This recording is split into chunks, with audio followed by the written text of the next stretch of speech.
윤석열 대통령과 현재 우리 정부는 디지털 플랫폼 정부를 추구하고 있습니다. 직접 추진하고 있는 것입니다. 이것과 바로 연결되어 있는 것이 인공지능, 즉 AI라는 것입니다. 그러니 지금은 AI 시대, 이렇게 말을 해도 되겠죠. 정부라는 것은 항상 어떤 기술 발전의 가장 뒤에서 지각한 사람처럼 그 기술 발전을 실행하는데 사용하는 그런 조직입니다. 정부가 최첨단의 기술을 쓰게 되면 국민들이 압박을 받게 되고 국가가 그 질서가 휘둘리게 되기 때문에 항상 가장 뒤에 안정화된 다음에 이렇게 하게 되어 있는 것입니다. 그러나 우리 정부는 좀 다르죠. 아무튼 이러한 AI 시대에 윤석열 정부가 가장 먼저, 가장 최우선적으로 추구해야 할 것이 무엇인가? 그게 무엇일 것 같습니까? 우선은 이 인공지능이라고 하는 AI에게 윤리성, 신뢰성을 요구한다 하는 것은 굉장히 잘못됐다. 이렇게 이야기를 하겠습니다. 그런데 이것을 윤석열 대통령이 직접 밝힌 바로 그런 내용이죠. 왜냐하면 AI라고 하는 프로그램, 기술적인 어떤 결과물, 거기에다가 여러분이 생각할 때는 그냥 기계 이렇게 보면 됩니다. 의식도 없고 또 사고력도 없고 양심도 없고 한 아예 생명체가 아닌 기계다. 이렇게 이해할 수 있을 텐데 현재 AI의 수준, 이 수준은 무슨 윤리성이니 신뢰성이니 그게 무슨 생명체 비슷한 하다못해 아메바에도 미치지 못한 전혀 다른, 그래서 그 수준하고는 너무나 거리가 먼 것을 윤석열 대통령이 요구하고 그것을 지켜나가겠다고 선포했고 이게 시작부터 크게 잘못됐다. 그런 대표적인 내용입니다. 현재 AI의 수준을 그게 윤리성을 지녀야 한다. 신뢰성이 있어야 한다. 이런 요구를 하겠다는 윤석열 대통령은 AI를 모르는 겁니다. 다시 말해서 앞으로 좀 먼 한 반세기쯤 후에 혹은 100년쯤 후에 이렇게 무난히 이 기술이 계속 발전하면 우리가 좀 기대해 볼 수 있는 바로 그런 것을 지금과는 전혀 관계가 없는 이런 것을 지금 하겠다고 서두르고 있는 겁니다. 시대를 잘못 판단하는 어리석음을 범하고 있는 것이죠.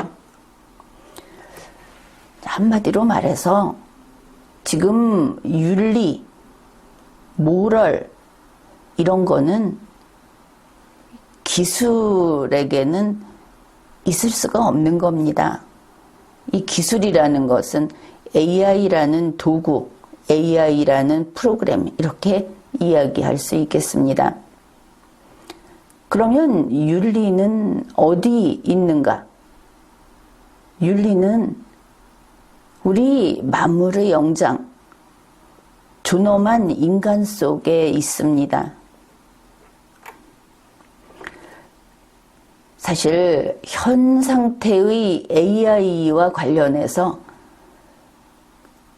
AI를 개발하고 AI를 딥러닝 이런 걸 한다고 할 때 거기에 필요한 것은 이게 또 사람에게 필요한 게 아닌가 싶지만 그래도 그것은 교양이다.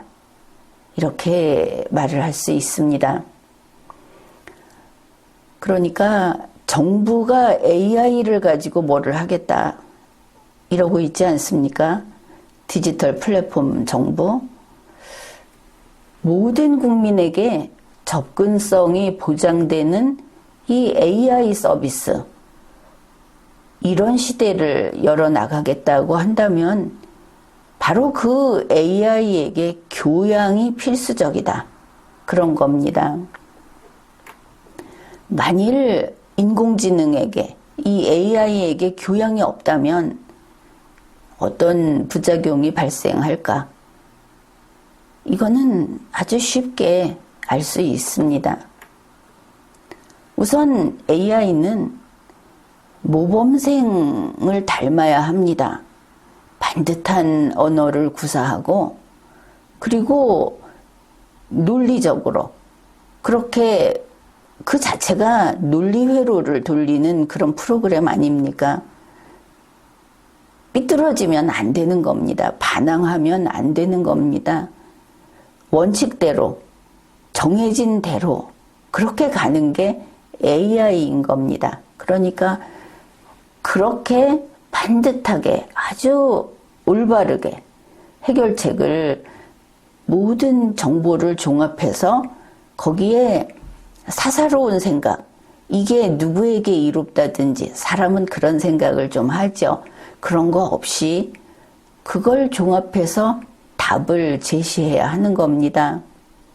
그런데 만일 AI가 XX 이런 욕이나 하고 비속어나 사용하는 그런 불량배 같은 AI로 그렇게 훈련이 된다면 문제가 아주 심각해집니다. 지금처럼 교양이 문제가 되는 시대에 누구나 접근 가능한 AI 서비스가 막말이나 하고 욕설을 남발하고 그리고 삐딱한 해결책을 내놓으면, 그러면 어떻게 될까? 더구나 그것이 첨단 기술이다, 이게 통계적인 해결책이다 이러면서 정부 입장에서 이런 걸 서비스한다면 우리나라는 말할 것도 없이 바닥을 향해서 떨어져 내릴 겁니다. 실제로 이러한 문제는 우리가 현실에서 경험한 바가 있습니다. 몇 년 전 미국의 한 AI는 욕설과 음담 패설 이런 걸 처리하도록, 그런 것을 구사하도록 훈련이 돼서 프로그램이 종료된 적이 있습니다. 중국에서는 AI가 공산당을 비판했다고 해서 강제 개조된 적이 있습니다. 당연히 중국에서 교양은 공산당 찬양이기 때문입니다. AI나 사람이나 무엇보다도 교양이 중요하다 하는 것은 이번 미국 순방 때 윤석열 대통령이 너무나 잘 보여주었습니다. 이를테면 그것은 우리 시대의 큰 가르침이기도 했고 시금석을 보여준 그런 것이기도 했다. 이렇게 볼 수도 있겠습니다. 교양이 없는 행동은 모든 것을 망칩니다. 모든 것을 집어삼키는, 끝장내는 블랙홀 같은 겁니다. 교양 없이 행동한 이후에 그걸 다른 절차적 문제를 꺼내서 없었던 것으로 좀 해볼까? 그게 그럴 수밖에 없었다고 해볼까? 그게 사실은 보이는 것만큼 나쁜 것은 아니었다고 해볼까? 이러면서 사건을 무마하려고 해봤자 안 되는 것입니다. 애초에 교양을 지켰어야 하는 겁니다. 윤석열 대통령은 한국의 대통령입니다. 그래서 대다수의 국민은 대통령은 힘이 있다고 생각하고 대통령이 화를 내거나 또 무엇인가를 요구하면 이유 없이 거기에 따라야 한다고 생각하는 그런 사람들도 많이 있습니다. 교양 없는 대통령이 힘을 그런 식으로 쓰게 되면 국민은 마음의 상처를 받는 것이죠. 윤석열 대통령의 문제는 바로 교양이었습니다. 교양이 없었다. 어떻게 대통령이 입에서 그렇게 더러운 이야기를 술술 할 수 있었던가. 말 없는 국민은 속으로 다들 놀랐을 겁니다. 아, 저럴 수도 있구나. 대통령도 저럴 수도 있구나. 이렇게 아마 놀랐을 거다. 그렇게 봅니다. 윤석열 대통령은 지금 상당히 쩔쩔매고 있습니다. 주위에서 나서서 모든 게 윤석열이 옳다. 윤석열이 자기 입으로 욕설을 해놓고서 그걸 왜 듣고 그걸 왜 전파시켰느냐 이렇게 따지는데 윤석열의 입만 가만히 있었으면 아무 문제가 없었겠죠. 그런데 주위에서 나서서 윤석열은 기억도 잘 나지 않는다고 한다. 자기가 얘기해놓고 그러면서 윤석열이 나쁘게 보이면 국익을 해치는 건데 왜 너희는 국익을 해치는 짓을 했느냐 막 이러고 있지 않습니까? 그것은 국가적으로 봤을 때 윤석열 대통령이 지금 벌이고 있는 이 다툼, 이 싸움, 이것 자체가 소모적입니다. 애초에 본인이 원인 제공을 하지 않았으면 그 입만 교양 있게 잘 간수했으면 그 이후에 지금처럼 이렇게 많은 비용이 발생하지는 않았을 겁니다. 아울러 김건희 씨도 지난해 서울의 소리 기자와 통화에서 교양의 중요성을 잘 보여주었습니다.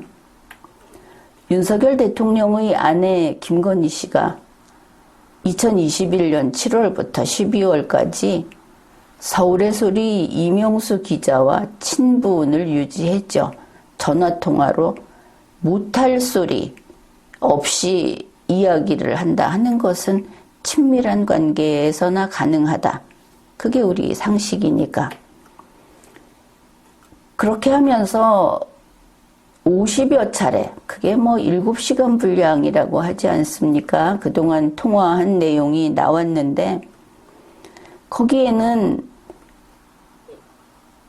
교양 있는 여자가 하지 못할 막된 언사들, 그리고 심지어 윤석열 대통령에 대해서는 모욕적인 표현, 또 다른 사람들에 대한 욕설, 이런 게 담겨 있었습니다. 이것 또한 애초에 김건희 씨가 이런 교양 없이 이런 원인을 만들지 않았더라면 그 이후에 지금과 같은 많은 비용이 발생하지 않았을 그런 일입니다.